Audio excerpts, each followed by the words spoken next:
You handed your keys to a friend, maybe your neighbor, maybe your kid. They needed the car for a couple of hours and you just didn't think about it. And then the phone rings. Someone got hurt. The police were called. And now you're getting letters from an insurance company, or worse, an attorney, telling you that because you're the owner of the vehicle, you're now part of this claim. I am Asthana at Caldwell Wenzel Asthana, and this scenario happens to everyday people across Alabama, Florida, and Mississippi. And here's what surprises most people.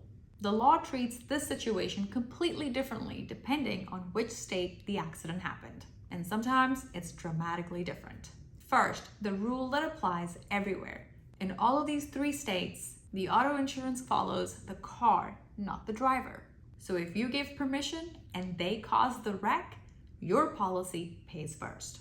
The driver's own policy, if they have one, is usually just a backup. And if the damages are bigger than your limits, a gap could become a judgment against you personally. Here's where the state where the accident happened matters. Florida is the strictest state in the country on this topic. Under something called the dangerous instrumentality doctrine, if you hand someone your keys in Florida, you can be liable for their driving. The state treats a motor vehicle as an inherently dangerous tool. Because of the century-old common law rule, a vehicle owner faces strict vicarious liability for any injuries or property damage caused by another driver operating the vehicle with their permission. And that applies even if you weren't in the car, even if you did absolutely nothing wrong. Permission alone is enough. For anyone watching from Pensacola or the Florida Panhandle, this matters. The exact same accident, if it happened on the other side of the state line, would be handled very differently. Alabama does not use that doctrine, but it also doesn't mean that you're off the hook. You can be liable under something called negligent entrustment. That means handing your keys to someone that you knew was an unsafe driver, someone with a suspended license or a history of driving under the influence, or someone that was visually impaired or had diminished capacity.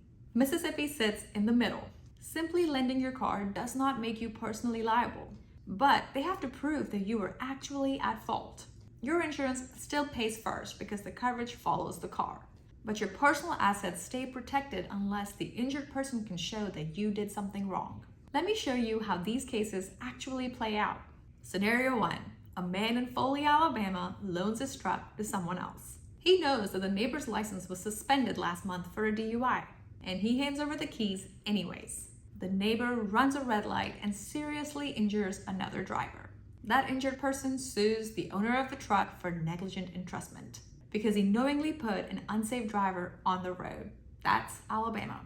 Now picture Pensacola, Florida. A woman loans her car to a visiting relative for the weekend. Clean driving record and no red flags at all. The relative runs a stop sign and seriously injures a pedestrian. Under Florida's dangerous instrumentality doctrine, the owner of the vehicle is held personally liable for that accident, not just the insurance company, her personally. Even though she didn't do anything wrong, even though there were no red flags to believe that the relative was an unsafe driver. If the damages go beyond her policy limits on the vehicle, she is personally on the hook for the rest. And that is Florida. Now, if you were someone that was hurt by a driver who was driving a borrowed car, there is something that people often miss.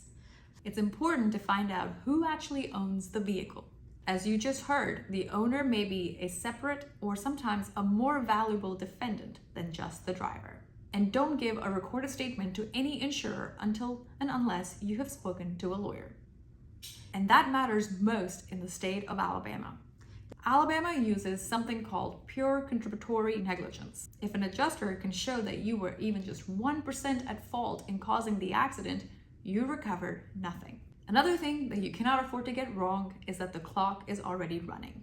The filing deadlines for an injured victim are different depending on the state.